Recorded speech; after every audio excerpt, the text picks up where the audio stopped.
Hi friends, welcome to my channel. ಇವತ್ತು ನಾವು lunch ಬಾಕ್ಸ್ಗೆಲ್ಲ daily ಏನು ಮಾಡೋದು ಅಂತ ಥಿಂಕ್ ಮಾಡ್ತಾ ಇರ್ತೀವಿ. ಒಂದು ಕ್ಯಾಪ್ಸಿಕಮಲ್ಲಿ ಒಳ್ಳೆ ರೆಸಿಪಿ ನೋಡೋಣ.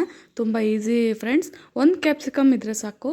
ಅದ್ರ ಮೊದಲು ಕಟ್ ಮಾಡಿಕೊಂಡು ನಾವು ಯಾವ ಪ್ಯಾನಲ್ಲಿ ಮಾಡ್ತೀವೋ ಬಾತು ಕ್ಯಾಪ್ಸಿಕಮ್ ರೈಸು, ಅದರಲ್ಲೇ ಒಂಚೂರು ಆಯಿಲ್ ಹಾಕ್ಬಿಟ್ಟು ಕ್ಯಾಪ್ಸಿಕಮ್ ಚೆನ್ನಾಗಿ ಫ್ರೈ ಮಾಡಬೇಕು.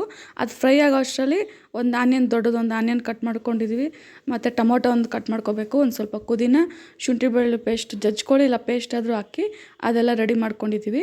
ನೆಕ್ಸ್ಟ್ ಒಗ್ಗರಣೆಗೆ ಕ್ಯಾಪ್ಸಿಕಮ್ ಫ್ರೈ ಮಾಡಿರೋಂಥ ಪ್ಯಾನಲ್ಲೇ ಇದು ಒಂಚೂರು ಆಯಿಲ್ ಹಾಕ್ಬಿಟ್ಟು, ನಾವು ಬಿರಿಯಾನಿ ಲೀಫ್ ನಾನು ಹಸಿದು ಹಾಕ್ತಾಯಿದ್ದೀನಿ. ಒಣಗಿರೋದಕ್ಕಿಂತ ಹಸಿದು ತುಂಬ ಸ್ಮೆಲ್ ಬರುತ್ತೆ. ಹಾಕ್ಬಿಟ್ಟು ಆನಿಯನ್ನು, ಟೊಮೊಟೊ, ಪುದೀನ, ಕಸ್ತೂರಿ ಮೆಥಿ, 1 ಸ್ಪೂನ್ ಚಿಲ್ಲಿ ಪೌಡ್ರು, ಒಂದು ಅರ್ಧ ಸ್ಪೂನ್ ಧನಿಯಾ ಪೌಡ್ರು, ಒಂದು ಸ್ವಲ್ಪ garam masala, ginger garlic paste ಅಷ್ಟೇ ಫ್ರೆಂಡ್ಸ್. ಇನ್ನೇನು ಹಾಕಿಲ್ಲ. ಇನ್ನೇನು ಹಾಲು ಏನು ರುಬ್ಬಂಗೆ ಇಲ್ಲ. ತುಂಬ ಟೇಸ್ಟಿಯಾಗಿರುತ್ತೆ. ಹಾಕ್ಬಿಟ್ಟು ಸ್ವಲ್ಪ ಆಯಿಲಲ್ಲಿ ಚೆನ್ನಾಗಿ ಫ್ರೈ ಮಾಡಿಬಿಟ್ಟು ನೀರು 1 ಲೋಟ ಅಕ್ಕಿ ತೊಗೊಂಡ್ರೆ 2 ಲೋಟ ನೀರು ಹಾಕ್ಬಿಟ್ಟು ಒಂದು ಸ್ವಲ್ಪ ಸಾಲ್ಟು, ರೈಸ್ಗೆ ಎಷ್ಟು ಬೇಕೋ ಅಷ್ಟು ಸಾಲ್ಟ್ ಹಾಕ್ಬಿಟ್ಟು ಅಕ್ಕಿ ಒಂದು 20 ಮಿನಿಟ್ಸ್ ಮುಂಚೆನೇ ಅಕ್ಕಿ ನೆನೆಸಿದ್ದೀನಿ. ಅದು ನೆನೆಸಿರೋ ಅಕ್ಕಿ ಎಲ್ಲ ಚೆನ್ನಾಗಿ ವಾಶ್ ಮಾಡಿಬಿಟ್ಟು ಹಾಕ್ಬಿಟ್ಟು ಸಾಲ್ಟ್ ಹಾಕ್ಬಿಟ್ಟು ಒಂದು ನಿಂಬೆಹಣ್ಣು, ಒಂದು ಸ್ವಲ್ಪ ಅರ್ಧ ನಿಂಬೆಹಣ್ಣು ಬೇಡ, ಒಂದು ಸ್ವಲ್ಪ ನಿಂಬೆಹಣ್ಣು ಹಾಕ್ಬಿಟ್ಟು ಒಂದು ಸ್ವಲ್ಪ ಕುದಿ ಬರಬೇಕು. ಬಂದಮೇಲೆ ಮತ್ತೆ ಲಿಡ್ ಕ್ಲೋಸ್ ಮಾಡಿಬಿಟ್ಟು 1-2 ವಿಷಿಲ್ ಕೂಗಿಸಿ ನಿಮಗೆ ಒಳ್ಳೆ ಕ್ಯಾಪ್ಸಿಕಮ್ ರೈಸು ರೆಡಿ ಆಗುತ್ತೆ.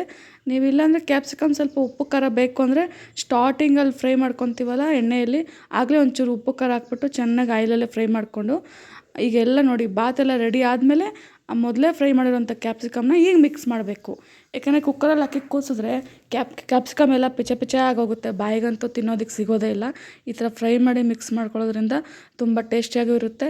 ನೋಡಿ ರೈಸು ನೋಡಿ ಎಷ್ಟು ಚೆನ್ನಾಗಾಗಿದೆ. 1 ಲೋಟ ಅಕ್ಕಿಗೆ 2 ಲೋಟ ನೀರಿಟ್ಟರೆ ಸಾಕು, ತುಂಬ ಚೆನ್ನಾಗಾಗುತ್ತೆ. ನಿಂಬೆಹಣ್ಣು ಬೇರೆ ಒಂದು ಸ್ವಲ್ಪ ಹಾಕಿದ್ದೀವಿ.